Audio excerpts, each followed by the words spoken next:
आपल्या कोकणात अशी एक जागा आहे जिथे एकही पान तोडायची परवानगी नाही.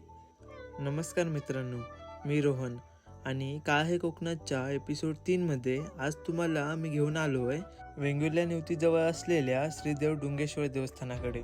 मित्रांनो, इकडे पोचायला साधारण 5 ते 10 मिनिटांची एक छोटीशी ट्रेकिंग करावी लागते आणि ट्रॅक संपल्यावर समोर दिसतं हे पवित्र स्थान. डुंगेश्वर देव म्हणजे या भूमीचा रक्षक. इथे बसल्यावर ना एक वेगळीच ऊर्जा जाणवते. इथला निसर्ग इतका शांत आहे की मन आपोआप रमून जातं. डुंगेश्वर देव ब्राह्मण असले तरी इथल्या चाळ्यात बकऱ्याचं किंवा कोंब्याचं मान दिलं जातं. आणि हो, डुंगेश्वर देव नवसाला पावणारा देव आहे. इथे हे दिसणारे घंटा नवस फेडताना देवाला अर्पण केलेले आहेत.